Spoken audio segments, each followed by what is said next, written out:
If you've ever asked yourself the question, where did my money go? Then you should keep watching this video.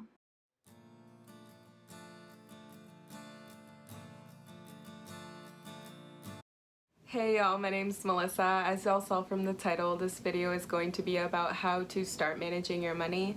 A little bit about myself. I recently decided to pull the trigger and start a YouTube channel.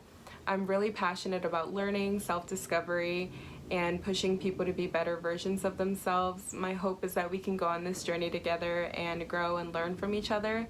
I'm here to be real and authentic with y'all, so I hope y'all enjoy the ride. And if you're interested in learning more about yourself and you're ready to go on this journey of self-love and elevation, you should go ahead and hit the like and subscribe button. Alright, so let's get into it. So this video is going to be about the questions that you need to start asking yourself in order to begin to get a handle on your money. And so I'm going to go over 4 topics, and then we're going to end with some actionable steps and book recommendations. So let's get into it. The 4 topics I will cover are as follows. Let's jump right in. I owe this video to the book that got me started, which is I Will Teach You to Be Rich by Ramit Sethi. I think this book is a must-read for everyone, and I know we haven't built rapport yet, but trust me. So on page 3, Ramit says, if you don't tackle your invisible money scripts, none of it matters. So what are money scripts? Invisible money scripts are the messages you've absorbed from your parents and society that guide your decisions for decades, and often without even being aware of it. So things to pay attention to from that quote. These scripts are absorbed.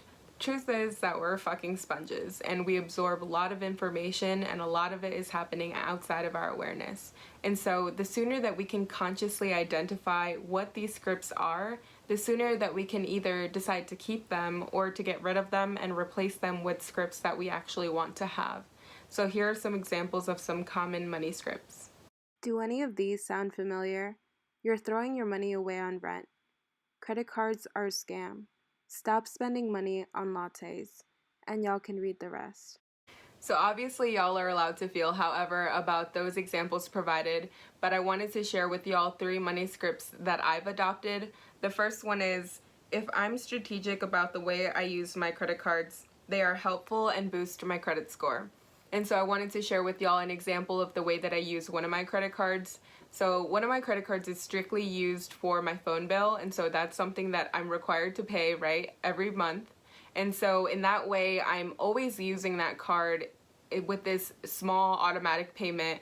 And so relative to the credit limit, this is less than 10% of the credit limit, so I keep low utilization. And I'm also racking points, right, for using the card every month. And so it's a win-win. So in this case, because I strictly use that card for my phone bill, I win, I get points, and also I'm paying for something that I have to pay for anyway. So that's one of my money scripts. The second one is, if I want to live in an apartment, no money is being thrown away. And so with that, one of the examples provided on that list there, it says like, right, if you're living in an apartment, you're throwing away your money. I don't think that's true. If it brings me joy to live in an apartment, whether that be in New York City or in a rural town, like, it doesn't matter. If it brings me joy to live in an apartment and not in a house, because houses are liabilities, but that's another story, right? Then I'm not throwing away my money. It's perfectly fine to live in an apartment if I feel happy living in that apartment. So that's my second money script. And this is amongst others, right? And the third one that I'll share with y'all is, buying Dunkin' coffee makes me really fucking happy. So if it brings me joy and, you know, it's a part of my lifestyle, then, you know, why not?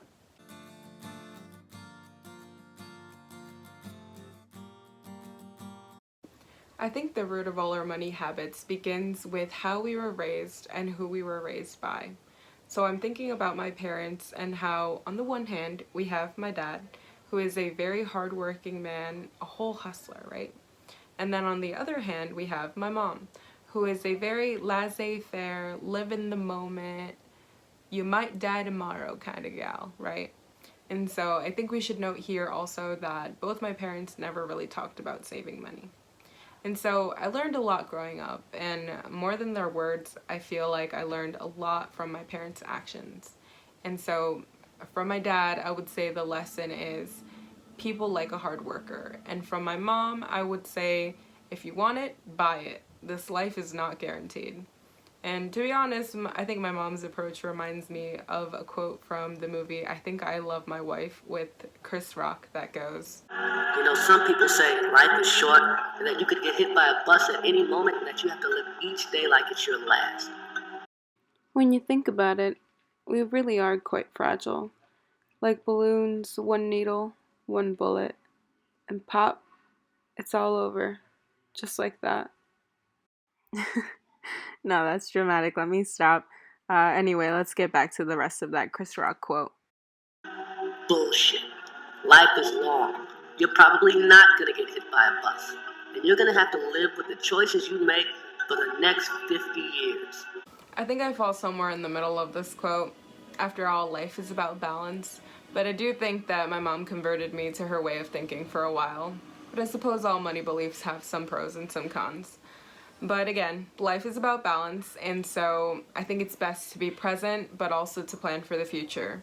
And I think we all know from experience that that can be a difficult balance to strike at times, but nevertheless, it is possible. When I was 15, my dad left for Mexico because him and my mom were having marital problems. I only bring this up because this then made my mom a single mother and things got pretty hard pretty fast. So all of a sudden I had to start thinking about how I was going to pay my phone bill, how I was going to pay for my clothes, my shoes, and anything else I needed. My mom had enough on her plate.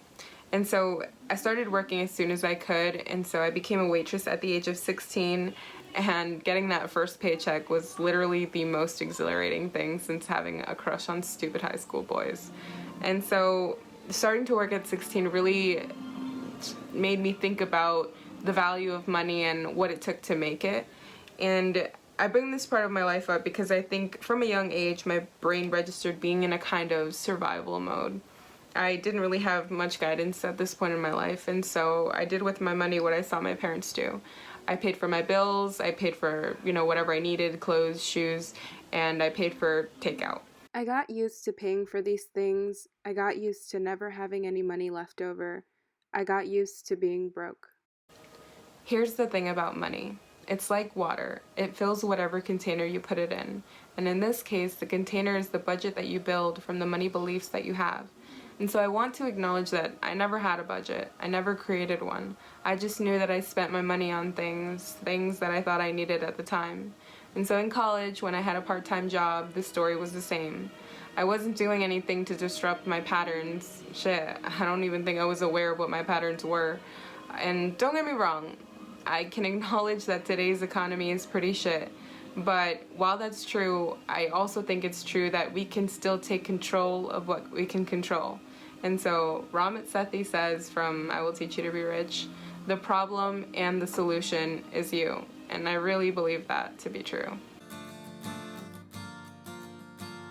For this topic, I really want you to think about what kind of person you are, what you care about, and what you're prioritizing. It's really time to start thinking about the things that matter to you.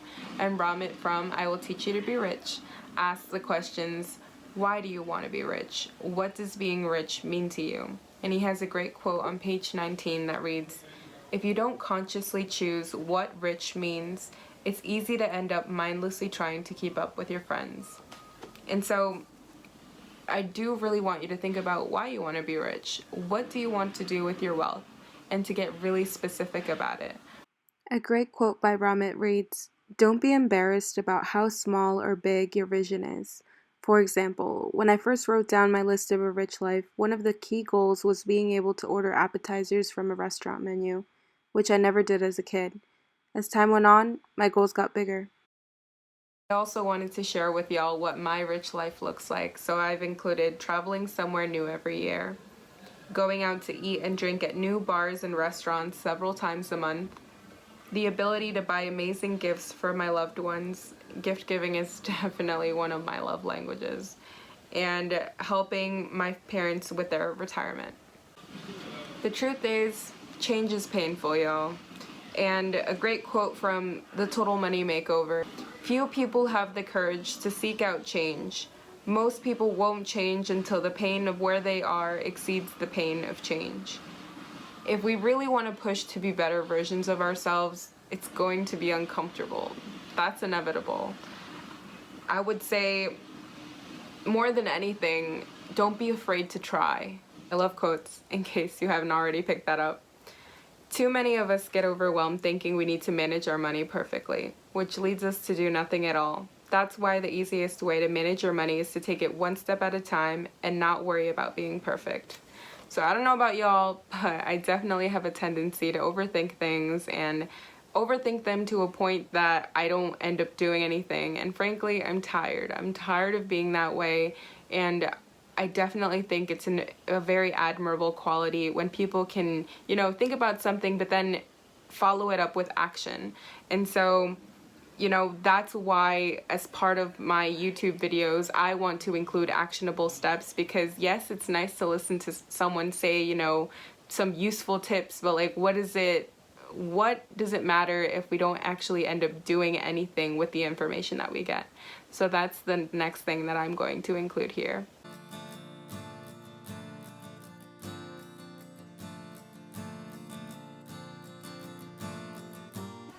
You can let me know in the comments section. I really want to know, and you might have more in common with others than you think. Thank you so much for watching, and I'll end the video with this. When you picture your ideal life, what are you doing in it?